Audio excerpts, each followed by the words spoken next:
সংবিধানের অন্তর্ভুক্ত করার ব্যাপারে ঐকমত্য হয়েছে। রাষ্ট্রপতি শুধুমাত্র এই উদ্দেশ্যে প্রণীত আইন ও বিধি অনুসরণ করেই ক্ষমতা প্রদর্শনের ক্ষমতা প্রয়োগ করতে পারবেন।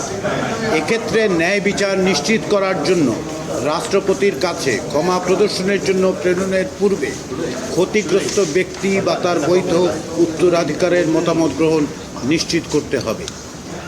এই দিক থেকে বিবেচনা করে ঐকমত্যের জায়গায় যেখানে আমরা এসেছি সেটা হচ্ছে যে সংবিধানের 49 অনুচ্ছেদ নিম্নোক্তভাবে সংশোধন করার ব্যাপারে ঐকমত্য তৈরি হয়েছে। ক্ষমা প্রদর্শনের অধিকার, অনুচ্ছেদ 49, কোনো আদালত, ট্রাইব্যুনাল বা অন্য কোনো কর্তৃপক্ষ কর্তৃক প্রদত্ত যে কোনো দণ্ডের মার্জনা, বিলম্বন ও বিরাম মঞ্জুর করিবার এবং যে কোনো দণ্ড মওকুফ, স্থগিত বা হ্রাস করিবার ক্ষমতা রাষ্ট্রপতির থাকিবে এবং আইন দ্বারা নির্ধারিত মানদণ্ড, নীতি ও পদ্ধতি অনুসরণ ক্রমে উক্ত ক্ষমতা প্রয়োগ করা হবে।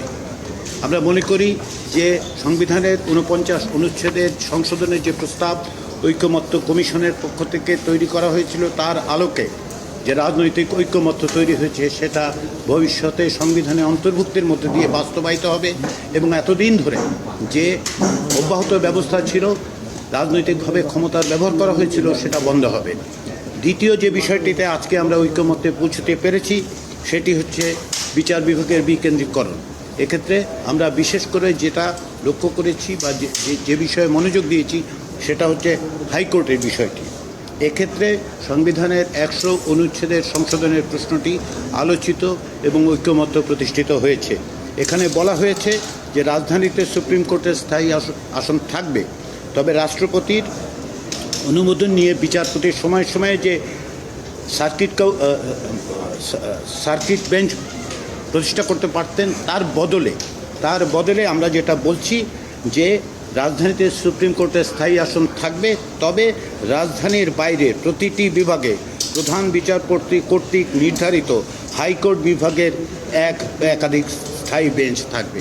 অর্থাৎ হাইকোর্টের স্থায়ী বেঞ্চ বিভাগীয় পর্যায়ে প্রতিষ্ঠা করার ব্যাপারে ঐকমত্য তৈরি হয়েছে।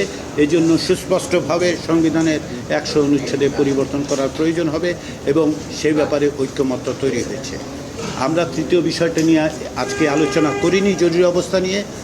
এর একটা অন্যতম কারণ হচ্ছে এই যে জরুরি অবস্থা ঘোষণা সংক্রান্ত ঐকমত্য কমিশনের পক্ষ থেকে যে প্রস্তাব ছিল, সেই প্রস্তাবটি ছিল এনসিসি কেন্দ্রিক।